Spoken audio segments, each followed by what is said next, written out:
Assalamualaikum warahmatullahi wabarakatuh. Alhamdulillahirabbil alamin wassalatu wassalamu ala asyrofil anbiya'i wal mursalin sayyidina wa maulana Muhammadin wa ala alihi washabbihi ajma'in, amma ba'du. Yang saya muliakan Ketua Yayasan Pesantren Zainul Hasan Genggong Al-Mukarrom Ki Haji Muhammad Hasan Mutawakil Allah SHMM. Yang saya hormati Rektor Universitas Islam Zainul Hasan Genggong Bapak Dr. Abdul Aziz Wahab MAG. Yang saya hormati dosen pembimbing saya Ustadzah Ismatul Iza MPDI serta Ustadz Popi Rahman MPD. Yang saya cintai dan yang saya sayangi kedua orang tua saya yang telah mensupport saya, yang telah mendukung, yang telah memberikan cintanya kepada saya sehingga tugas akhir saya terselesaikan dengan tepat waktu.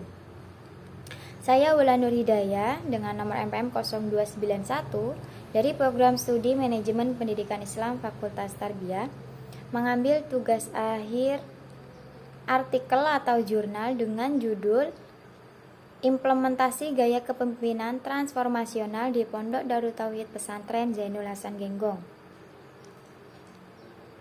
Alasan saya mengambil judul tersebut yakni saya berdomisili di sana atau saya sedang menuntut ilmu di sana sehingga memudahkan saya dalam mencari data atau melakukan penelitian-penelitian yang lain.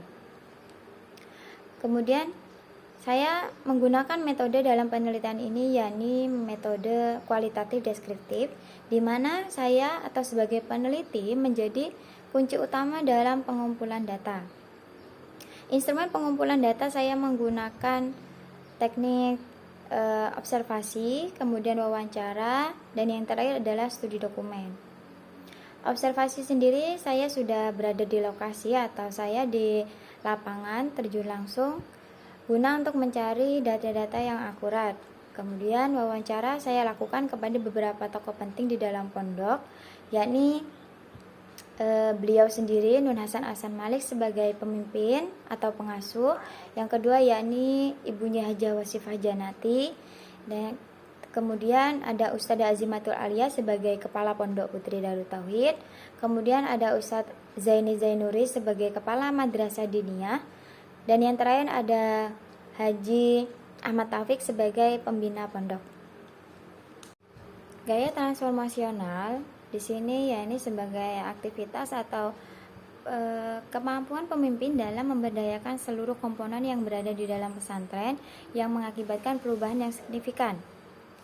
Dalam hal ini, beberapa prinsip atau karakteristik pemimpin dapat dilihat dari yang pertama yakni sebagai pengaruh ideal.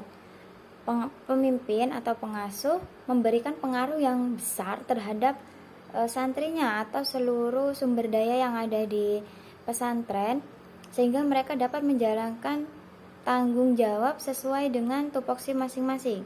Kemudian pemimpin di sini sebagai motivasi inspiration atau sebagai motivasi yang menginspirasi, yakni dicontohkan sebagaimana beliau Nun Hasan Ahsan Malik menjadi panutan atau sebagai acuan untuk dalam melakukan segala sesuatu. Biasanya di sini beliau Nun Hasan Ahsan Malik memberikan motivasi kepada santri itu ketika mengaji ba'da subuh. Itu dalam bentuk cerita. Kemudian beliau memberikan motivasi kepada halayak umum atau masyarakat umum dalam pengajian atau sebuah majelis.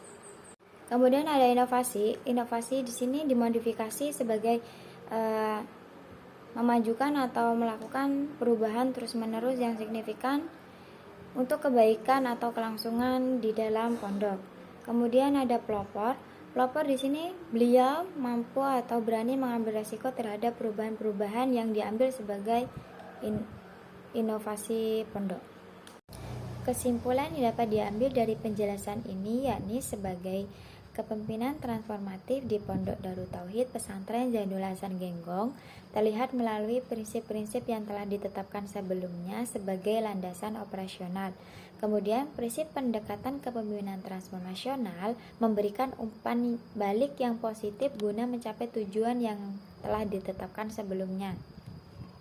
Karakteristik kepemimpinan transformasional di Pondok Darut Tauhid dibagi menjadi 4, yakni 1 sebagai pengaruh yang ideal, kemudian sebagai motivasi inspiratif, yang ketiga sebagai inovasi, kemudian yang terakhir sebagai pelopor.